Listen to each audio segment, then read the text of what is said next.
Hey guys, welcome back to my channel.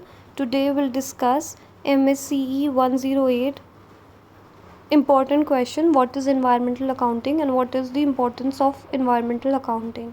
So environment accounting एक वे है जिससे क्या करते हैं कंपनी या बिजनेस या कोई ऑर्गेनाइजेशन ट्रैक कर सकती है कि what is the impact of their business or of their products and services or their production process have on the environment as a whole. ठीक है, तो क्या उनके प्रोडक्शन प्रोसेस का या उनके ऑपरेशन प्रोसेस से या प्रोडक्ट्स या गुड्स एंड सर्विसेज का इम्पैक्ट होता है इन्वायरमेंट में, वो मेजर कर सकते हैं और ट्रैक कर सकते हैं. ठीक है, environmental accounting plays an important role. किस लिए करती है? बहुत इंपॉर्टेंट रोल या क्रूशल रोल प्ले करती है किसमें? इन्वायरमेंटल कंजर्वेशन और प्रोटेक्शन में और फाइनेंशियल डिसीजन मेकिंग में बिजनेसेस या ऑर्गेनाइजेशंस के लिए. ठीक है, ये हेल्प करता है ऑर्गेनाइजेशंस को या बिजनेसेस को या कंपनीज़ को क्या करने के लिए, एनालाइज करने के लिए कि कैसे उनके जो ऑपरेशंस है, प्रोसेस है, प्रोडक्ट्स है और सर्विसेज है वो इम्पैक्ट करती है इन्वायरमेंट को. इन्वायरमेंट अकाउंटिंग का गोल क्या है? हेल्प करना कंपनी को या ऑर्गेनाइजेशन को या किसी बिजनेस को कि अंडरस्टैंड कराना कि कैसे उनके जो एक्शंस हैं वो इफ़ेक्ट करते हैं इन्वायरमेंट को, और हेल्प करना to find ways to be more sustainable कि कैसे वो उसे रिड्यूस कर सकते हैं और मोर सस्टेनेबल वे में कर सकते हैं, अपना प्रोसेस, प्रोडक्ट्स या गुड्स एंड सर्विसेज प्रोड्यूस कर सकते हैं. दैट इज़ वेस्ट जनरेशन कम कर सकते हैं, ग्रीन हाउस गैसेज इमिशन कम कर सकते हैं, वाटर यूसेज को रिड्यूस कर सकते हैं, एनर्जी कंजम्पशन को रिड्यूस कर सकते हैं. ठीक है, तो गवर्नमेंट भी यूज़ करता है इन्वायरमेंटल अकाउंटिंग को अंडरस्टैंड करने के लिए कि कैसे इम्पैक्ट ऑफ इंडस्ट्रीज़ जैसे माइनिंग है, कोल, ठीक है, माइनिंग है और ऑयल एंड गैस इंडस्ट्रीज़ का इम्पैक्ट क्या है इन्वायरमेंट में. तो इन्वायरमेंट अकाउंटिंग हेल्प करता है गवर्नमेंट को. क्यों? क्योंकि वो गैदर करने में information about different businesses, organisations and companies, और फिर वो यूज़ करता है किस लिए? ताकि to create policies and environmental regulations to reduce environmental harm and to protect and conserve the environment. ठीक है, now the importance of environmental accounting. तो फर्स्ट है रिड्यूसिंग इन्वायरमेंटल कॉस्ट.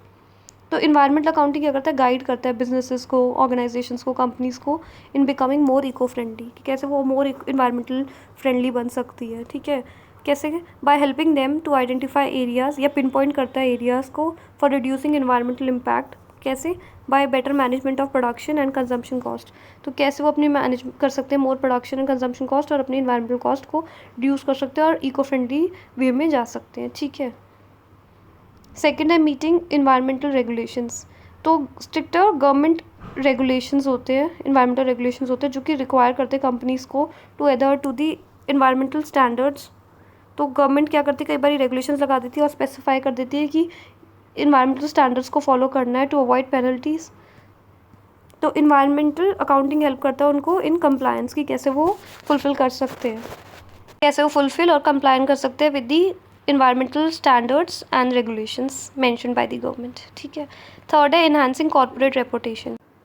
देखो, with increasing consumer concern for the environment, जैसे जैसे consumers भी concern हो रहे हैं इन्वायरमेंट के लिए, तो अगर positive sustainability reputation can foster consumer loyalty and differentiate a company from its competitors. Basically अगर एक कंपनी सस्टेनेबल प्रोडक्ट्स यूज़ कर रही है, दैट इज़ वो इको फ्रेंडली वेज से प्रोडक्शन कर रही है, तो उनकी एक रेपुटेशन बिल्ड हो जाएगी अमंग कस्टमर्स, जिससे क्या होगा, कस्टमर्स लॉयल हो जाएंगे उस कंपनी के थ्रू, कंपनी के टूवर्ड्स, और क्या हो जाएगा, दूसरा वो कंपनी को डिफ्रेंशिएट कर पाएंगे फ्रॉम अदर ब्रांड्स. आजकल बहुत सारी ब्रांड्स हैं जो कि सस्टेनेबल वे में प्रोडक्शन कर रही है, सस्टेनेबल यूज़ कर रही है, ऑफ रिसाइकल चीज़ों को यूज़ कर रही है, सस्टेनेबिलिटी के टूवर्ड्स जा रही है और इन्वायरमेंट की कंजर्वेशन में हेल्प कर रही है, इन्वायरमेंटल डैमेजेस और हार्म को कंट्रोल कर रही है और रिड्यूस कर रही है.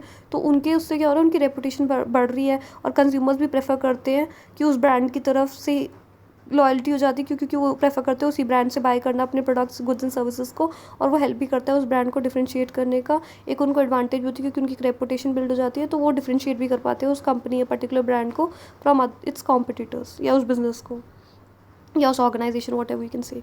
फोर्थ है असेसिंग इन्वायरमेंटल रिस्क.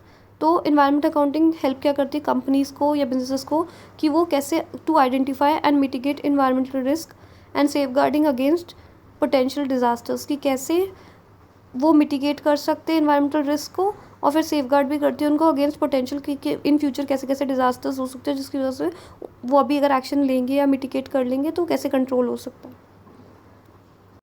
फिफ्थ है इम्प्रूविंग रिसोर्स एफिशिएंसी। जब हम एनालाइज करेंगे इन्वायरमेंटल इम्पैक्ट तो बिजनेस क्या कर सकते हैं, ऑप्टिमाइज़ कर सकते हैं रिसोर्स यूसेज। तो उससे क्या होगा, कॉस्ट सेविंग हो जाएगी कि कैसे वो रिसोर्स को यूज़ ज़्यादा कर सकते हैं एफिशिएंटली एंड इफेक्टिवली। तो उससे कॉस्ट सेविंग हो जाएगी, कॉस्ट रिडक्शन हो जाएगी और इन्वायरमेंटल बेनिफिट्स भी बढ़ेंगे। कैसे कैसे, एनर्जी कंजम्पशन कम हो जाएगी, वाटर कंजम्पशन कम हो जाएगी। सिक्स्थ है इनकरेजिंग इनोवेशन।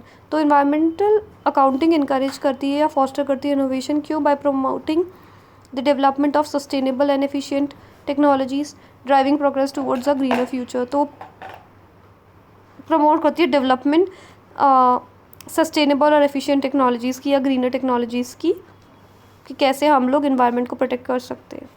लाइक जैसे अभी इलेक्ट्रॉनिक व्हीकल्स बहुत ज़्यादा प्रमोट हो रहे हैं, ईवीज़ बहुत ज़्यादा यूज़ हो रहे हैं, हम लोग ग्रीन हाइड्रोजन यूज़ कर रहे हैं, आजकल हम लोग सोलर रूफटॉप पैनल्स यूज़ कर रहे हैं एनर्जी जनरेट करने के लिए। तो सब क्लीनर सोर्सेज ऑफ एनर्जीज की तरफ हम लोग बिजनेसेस भी यूज़ करने लग गए, आजकल हाउस होल्ड्स भी यूज़ करने लगे, जिसकी तरफ हम मूव ऑन हो रहे हैं। ठीक है, so that was all for environmental accounting. Thank you guys. Do like, share and subscribe my channel and do comment which next topic you want me to prepare a video for you guys. Do subscribe my channel. Thank you.